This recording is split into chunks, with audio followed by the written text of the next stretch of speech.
प्रिय साथियों, मेरे YouTube चैनल पर आप लोगों का स्वागत है। आज मैं एक नए टॉपिक पर बताता हूं जिसका नाम है सांडा धान की खेती। धान की खेती आप सभी लोग पढ़ चुके हैं। इसके देखिए इसमें विशेषता क्या होती है। जैसे सामान्य धान में होता है कि हम लोग एक बार नर्सरी डालते हैं, फिर उसको फाइनल खेत में रोपाई कर देते हैं। लेकिन सांडा धान जब हम खेती करते हैं, इसमें हम 2 बार रोपाई करते हैं। यानी उसी सीडलिंग को, जैसे सपोज दैट हम यहाँ पर सीडलिंग डाल दिए, ये हमारी हो गई नर्सरी डाल दी और हमारा हो गया ये खेत, ये खेत हो गया। यहाँ सीडलिंग उखाड़ा है और यहाँ पर ये सीडलिंग हमारी हो गई और यहाँ पर क्या कर दिए, रोपाई कर दिए पूरे खेत में। ये हो गया। हम परंपरागत ढंग से जब खेती करते हैं धान की, तो ये हमारी हो गई। लेकिन सांडा विधि में क्या करते हैं, इसमें बीच में एक छोटा सा खेत और ले लेते हैं। ये एक एरिया बीच में और आ जाता है। ये तो पहले यहाँ से नर्सरी को उखाड़ करके क्या करते हैं, यहाँ पर रोपाई कर देते हैं, यहाँ पर। उसके बाद फिर यहाँ से उखाड़ करके, अभी हम बताते हैं कब उखाड़ते हैं, फिर यहाँ रोपाई करते हैं। तो ये 2 बार धान की हमारी जो रोपाई होती है 2 बार होती है। ये वाला हमारा तैयार होता है यहाँ पर, जो ये नर्सरी लगाकर यहाँ कर देते हैं, इसी को सांडा बोलते हैं, या क्लोनल प्लांट कह लीजिए इसको। जो हम यहाँ से ला करके मदर प्लांट को हम यहाँ किए, जो इससे पौधा तैयार होगा वो क्लोनल प्लांट बोलते हैं। उसको लाकर हम फाइनल खेत में यहाँ पर उसकी रोपाई करते हैं। तो देखिए इसके लिए जो सामान्य रूप से जैसे हम लोग खेत की तैयारी करते हैं वैसे ही करते हैं। और ये सांडा विधि से धान की खेती है, मुख्य रूप से हमारे पूर्वी उत्तर प्रदेश, पश्चिमी बिहार और झारखंड वाला क्षेत्र होता है। यहाँ पर आधिकारिक रूप में इसको अपनाया जाता है, क्योंकि वहाँ की एग्रोक्लाइमेटिक जो जलवायु है इसके लिए उपयुक्त होती है। जानते हैं वहाँ पर एक उपरहार खेती होती है और दूसरी लो लैंड खेती। उपरहार या अपलैंड खेती जो होती है, वहाँ पर जब बरसात होती है तो बीच में एक लंबा गैप हो जाता है। शुरू में बरसात हल्की सी हुई, किसान अपना नर्सरी डाल दिया किसी तरह से, तो बीच में फिर गैप हो गया, तो क्या हुआ, उसको सिंचाई करने में बहुत समस्या होती, तो उसके पास इतने रिसोर्स नहीं होते हैं। उसके बाद जुलाई में इतनी तेज बारिश हो जाती है कि अक्टूबर तक उसके धान के खेत में पानी भरा रहता है। तो कहते हैं कि आवश्यकता आविष्कार की जननी है। वहाँ पर जो छोटे किसान थे वो परेशान थे, उनके पास सिंचाई के साधन नहीं थे, तो अंततः उन्होंने इस टेक्निक का खोज किया, सांडा विधि से धान करने की। तो ये किसानों द्वारा इजाद की हुई एक विधि है और बहुत ही अच्छी विधि है। अभी इसके आपको लाभ भी बताएंगे। तो पहले इसमें देखिए, सामान्य रूप से धान खेती जैसे करते हैं ऐसे नर्सरी हम डालते हैं, लेकिन नर्सरी जानते हैं इसमें बीज की मात्रा बहुत कम लगती है, इसलिए नर्सरी का क्षेत्रफल भी बहुत कम होता है। तो जो हम समान रूप से हम लोग पॉडलिंग कर लेते हैं खेत की, तो उसके लिए एरिया कितना चाहिए नर्सरी के लिए, देखिए पहले इसको हम कर लेते हैं फिर बताते हैं आपको। नर्सरी हमारी जो होती है ये करीब 40 से 50 वर्ग मीटर, 40 से 50 वर्ग मीटर क्षेत्रफल में इसकी नर्सरी डाली जाती है। और बीज की मात्रा की बहुत कम लगती है इसमें। सामान्य धान देखिए हम लोग 35 से 40 किलोग्राम बीज जो है उसकी नर्सरी में डालते हैं, लेकिन इसमें सांडा के लिए केवल ये 4 से 5 किलोग्राम सामान्य रूप से किसान डालते हैं। लेकिन हमारे नरेंद्र देव कृषि विश्वविद्यालय से रिकमेंडेशन हुई, इसके लिए 6 से 8 किलोग्राम, ये जो है 6 से 8 किलोग्राम बीज सबसे उपयुक्त होता है। अगर इतना बीज हम इस्तेमाल करेंगे तो हमारा जो पैदावार बहुत अच्छी होगी। अब देखिए सीड हमारा क्या किया, नर्सरी में हम लोग डाल देते हैं। नर्सरी में कब डालेंगे, जानते हैं कुछ क्षेत्रों में मई के पहले सप्ताह या 15 मई तक, आप देख लीजिए 7 से 15 मई तक नर्सरी हम लोग डाल देते हैं। वहां पर नर्सरी डालने के बाद क्या हुआ, इसको 21 से 25 दिन बाद, 21 से 25 दिन बाद क्या करते हैं, जो ये हमारी नर्सरी हो गई, सपोज दैट ये हमारी नर्सरी हो गई। यहाँ पर हमने नर्सरी डाल दिया कब, 7 से 15 मई तक। अब ये इतने दिन होने के बाद क्या करें, जो हमारा दूसरा खेत है, ये सपोज दैट ये बीच का दूसरा खेत है, यहाँ पर इसकी हम रोपाई कर देते हैं। ये इस नर्सरी को उखाड़ेंगे और यहाँ पर इसकी रोपाई कर देंगे। अब इसमें कितना करते हैं रोपाई, देखिए इसमें विशेषता एक होती है, सामान्य रूप से हम लोग जब धान की रोपाई करते हैं तो प्रॉपर डिस्टेंस होती है उसकी, वहां पर करते हैं। लेकिन जब हमें सांडा तैयार करते हैं छोटे से खेत में, इस सांडा के लिए क्या करते हैं, इसमें 8 गुणे 8 सेंटीमीटर, 8 गुणे 8 यानी कितने घनी, एकदम डेंस छोटे से एरिया में करते हैं और बहुत घनी करते हैं। 8 गुणे 8 सेंटीमीटर की दूरी पर हम लोग क्या करते हैं, रोपाई करते हैं। और समान रूप से धान के हम लोग जो रोपाई करते हैं तो उसमें 2 से 3 पौधे लगाते हैं। लेकिन इसमें देखिए 8 से 10 पौधे, 8 से 10 पौधे ये प्रति हिल प्रति हिल, एक जगह क्या करेंगे यहाँ से ये जो होता है ये 8 से 10 पौधे लगाए जाएंगे। और थोड़ा एरिया होगा, एरिया कितना होगा, करीब जो होता है ये 400 से 600 वर्ग मीटर, इतने क्षेत्रफल में। यहाँ पर हमको यही 400 से 600 वर्ग मीटर क्षेत्रफल में हम लोग यहाँ पर पहले सांडा तैयार कर रहे हैं, यहाँ नर्सरी लाकर बीज को।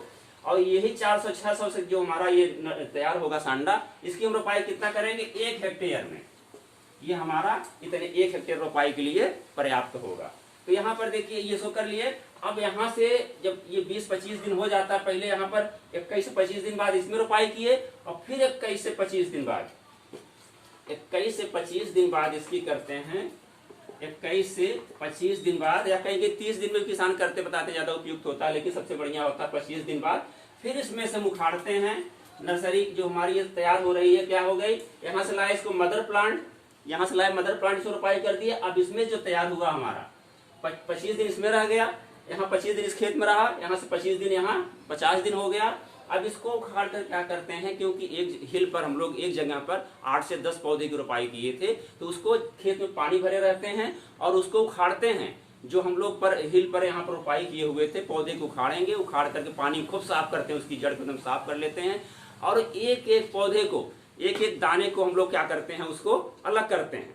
दाने को अलग करके जो हमारा क्या हुआ, मदर प्लांट से इसमें क्या हुआ, क्लोन हमारा प्लांट तैयार हुआ। ये क्लोन प्लांट, या इसको हम लोग सांडा को कलम विधि के नाम से भी जानते हैं वहां लोकल नामों से। तो ये हमारा क्लोन प्लांट तैयार होगा। ये क्लोन पौधा किया अलग अलग करके। अब हम लोग यहाँ पर लाकर अपना जो मेन खेत होता है, जिसे हम लोग सामान्य रोपाई करते हैं, यहाँ पर करते हैं। यहाँ पर हम लोग 8 × 8 सेंटीमीटर किए थे, लेकिन जो हम यहाँ से उखाड़ करके सांडा को अपना यहाँ लाएंगे मेन खेत में, इसमें करते हैं कितना, 15 × 15 सेंटीमीटर, 15 × 15 सेंटीमीटर की दूरी पर। और एक पौधा प्रति हिल, जैसे यहाँ पर कितना 8 से 10 पौधे करेंगे सांडा तैयार करने के लिए, लेकिन जब 1 हेक्टेयर रोपाई करेंगे उसकी, तो एक पौधा प्रति हिल के हिसाब से हम लोग रोपाई करते हैं। एक पौधा प्रति हिल, एक जगह पर एक पौधे की रोपाई करते हैं, कितनी दूरी पर, 15 × 15 सेंटीमीटर की दूरी पर। ये हमारी पूरी रोपाई हो जाती है। और इसमें बात देखिए, इसकी जो टिलरिंग होती है बहुत अच्छी होती है। टिलरिंग होने से क्या होता है कि इसका एक लाभ ये होता है, देखिए जब हम थोड़े क्षेत्र में करने से क्या फायदा हुआ कि बीच में बरसात नहीं हुई, सूखा पड़ा हुआ है, किसान के पास सिंचाई की सुविधा उतनी नहीं होती है, तो थोड़े से क्षेत्रफल में क्या करता है, उसको मैनेज कर लेता है। क्योंकि ये नर्सरी भी थोड़े एरिया में होती है और बीज की मात्रा भी उसकी सामान्य बीज की तुलना में 1/5 भाग लगती है। तो 1/5 भाग इसका बीज लगता है, जबकि सामान्य रूप से 35 से 40 किलोग्राम, इसमें बताए थे आपको 4 से 5 किलोग्राम, 6 से 8 किलोग्राम बीज लगता है। अब ये देखिए इसके लाभ क्या होते हैं। लाभ ये है, बताया आपको, सबसे बड़ा इंपॉर्टेंस ये है कि इसकी जो हमारा क्लोन तैयार होता है, ये क्योंकि इसमें ड्यूरेशन मिल गया, इसको समय मिल गया कितना, ये 55 दिन करीब। इसमें से लाए 15 जून तक इसमें डाल दिए, 15 मई तक डाल दिए, फिर इसमें क्या किए 15 जून तक कर दिए। और फिर यहाँ पर कब करेंगे, जुलाई, पहले 7 से लेकर के 15 जुलाई तक हम लोग अपने मेन खेत में, ये हमारा मेन खेत है, 7 से 15 जुलाई तक हम लोग इसमें रोपाई कर लेते हैं।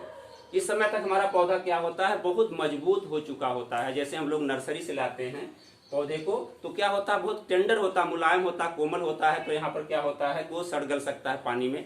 लेकिन जब वो 55 दिन करीब हो जाता है, 45 से 55 दिन का हमारा पौधा हो गया, तो क्या हुआ, काफी मजबूत हो चुका होता है और वो सूखे को और बाढ़ को सहने के योग्य हो जाता है। इसलिए हमारा पौधा सर्वाइव कर जाता है। और जब सिंगल पौधा, एक पौधा प्रति हिल हम लोग जब रोपाई करते हैं, तो उसमें क्या टिलरिंग बहुत अच्छी होती है, प्रोफ्यूज टिलरिंग होती है। और टिलरिंग होने से हमारे जो होते हैं, सब जितने टिलर्स होते हैं सभी में लगभग बालियां लगती हैं। इसका देखिए लाभ क्या है सांडा विधि से खेती करने की।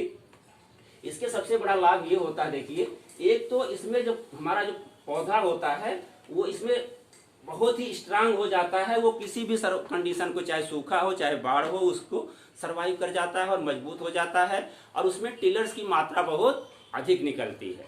और जो किसान, दूसरा लाभ ये देखिए कि ये कम सिंचाई में, थोड़े क्षेत्रफल, पहले हम यहाँ से नर्सरी से डायरेक्ट लाते बड़े खेत में, तो क्या होता कि उसमें हमें ज्यादा उसमें करना पड़ता, उसमें पानी देना पड़ता खेत में, लेकिन उतनी सिंचाई की सुविधा नहीं है। तो हम लोग थोड़े से क्षेत्रफल में उसको कम एरिया में उसकी 400 से 600 वर्ग मीटर क्षेत्रफल में इस नर्सरी से लाकर उसकी जब रोपाई करते हैं, सांडा तैयार करते हैं, तो वो क्या होता है, कम एरिया होने की वजह से हम उसको मैनेज कर लेते हैं, उसमें सिंचाई भी कर लेते हैं, उसमें निराई गुड़ाई भी कर लेते हैं। और जब डेंस हम लोग उसकी प्लांटिंग करते हैं पहली वाली, तो उससे खरपतवार भी नहीं होता, तो हमारी फसल जो होती है बहुत अच्छी होती है।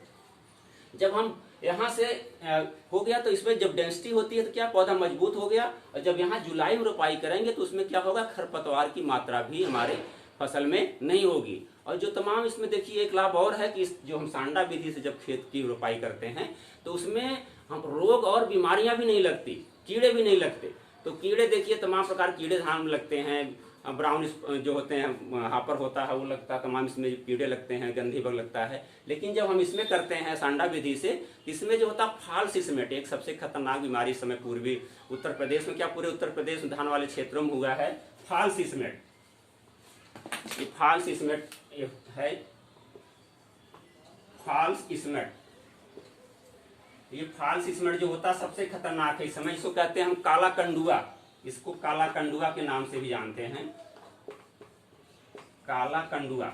अभी जो हम सांडा विधि से करते हैं खेती तो उसमें फाल्स स्मेट जो काला कंडुआ रोग नहीं लगता है। और धान में बीमारी और बहुत खतरनाक होती है, bacterial leaf blight, BLB, bacterial leaf blight बोलते हैं। इसमें पत्तियां क्या होती है, एकदम जल जाती, झुलस जाती हैं। ये रोग बहुत खतरनाक होता है, तो इस रोग से भी बचत होती है। जब हमारे खेतों में रोग और कीड़े नहीं लगेंगे तो किसान क्या फायदा होगा, उसमें जो उसकी पेस्टिसाइड लगती है, कीटनाशक लगते हैं, खरपतवार नाशक लगते हैं, फफूंदी नाशक लगता है, तो जो तमाम पेस्टिसाइड प्रयोग करता किसान, तो उसकी बचत हो जाती है। तो एक तरफ देखिए उसका जो बीजों से कितना बच गया, करीब बीजों से 1000 रुपए बच जाता है, क्योंकि उसमें 1/5 बीज की मात्रा लगती है इसमें सांडा विधि में, तो 1000 रुपए उसके बीज के बच जाते हैं। प्लस जो उसमें टिलर्स तैयार होंगे, हमारे जो फाइनल खेत में हम लोग रोपाई करते हैं, जब वहाँ हमारे टिलर्स तैयार होंगे तो उसमें क्या होता है, जो पेन निकलते हैं उसके जितने भी किल्ले निकलते हैं, टिलर्स निकलते हैं, सब में बालियां लगती हैं। और बालियों की जो लंबाई होती है पूर्ण रूप से पूरी लंबाई काफी लंबी होती है, और उसमें जो दानों की मात्रा भी होती है, उनकी दानों की मात्रा भी अच्छी होती है, काफी जो होते हैं प्रोफ्यूज होते हैं, और जो दाने होते हैं एकदम भरे हुए होते हैं, पूर्ण स्वस्थ होते हैं, दानों का वजन भी अच्छा होता है। तो इससे क्या होता है, उत्पादन हमारा कितना 20 से 25%, 20 से 25% हमारा क्या हुआ, उत्पादन बढ़ जाता है। सामान्य धान खेती करते हैं हम लोग, सांडा भी जब खेती कर रहे हैं जितना उत्पादन बढ़ जा रहा है उसका। और देखिए इसमें जो हम लोग सामान्य रूप से करते हैं, जब सांडा तैयार करने के बाद जब फाइनल खेत में रोपाई करते हैं तो सामान्य धान की तरह करते हैं, उसमें भी 160 किलोग्राम नाइट्रोजन और 60 किलोग्राम फास्फोरस, 60 किलोग्राम पोटास और 25 किलोग्राम जिंक सल्फेट का प्रयोग किया जाता है। आधी नाइट्रोजन और पूरा जिंक सल्फेट जो होता है हम लोग रोपाई के समय डाल देते हैं, और बची हुई जो नाइट्रोजन होती है उसको हम लोग आधा टिलरिंग स्टेज पर डालते हैं, और जो बची हुई होती है पेनिकल इनिशिएशन यानी बाल निकलने की पूर्व अवस्था पर हम लोग छिड़काव कर देते हैं। और जितनी भी क्रियाएं होती हैं फाइनल में सब वैसे ही सामान्य धान की तरह किया जाता है। तो ये हमारे पूर्वांचल क्षेत्र के लिए बहुत ही वरदान साबित हुआ है। तो अब इसका सबसे देखिए ड्रॉबैक है क्या है कि इसमें लेबर की मात्रा बहुत लगती है। लेबर की मात्रा जो लगती है तो क्या, क्योंकि इसमें हम 2 बार प्लांटिंग करते हैं, तो नर्सरी से लाए तो छोटे क्षेत्रफल में हम वहाँ पर प्लांटिंग कर रहे हैं, इसकी रोपाई कर रहे हैं, तो यहाँ लेबर बढ़ा। फिर इसके बाद जब फाइनल खेत में हम लोग 1 हेक्टेयर खेत में ले जाकर फिर रोपाई करेंगे तो वहाँ भी लेबर की मात्रा बढ़ जाएगी। और इसको जब हम लोग उखाड़ते हैं फिर साफ करके एक एक दाने को अलग करते हैं, एक क्लोन्स को अलग करते हैं, तो उसमें भी काफ़ी समय लगता है। इसकी ड्रॉबैक एक है। और इसकी जो देखिए वैरायटियाँ होती हैं, इसमें कौन कौन वैरायटियाँ, ड्रॉबैक ये है कि इसमें लॉन्ग ड्यूरेशन की वैरायटी, जो लंबे समय तक अवधि में पकने वाली प्रजातियां होती हैं वो ज़्यादा उपयुक्त मानी जाती हैं। तो वैरायटियां कौन कौन सी हैं देखिए, सांडा के लिए अभी उपयोग वहाँ हो रही हैं, खूब किसान इस्तेमाल भी कर रहा है। कि हमारी हो गई, देखिए मोती है, ये देखिए मोती हमारी है, मोती स्वर्ण है। ये नरेंद्र देव विश्वविद्यालय निकली हुई वैरायटी, देखो ये हमारी है NDR 2064 ये है। और ये है सांभा मंसूरी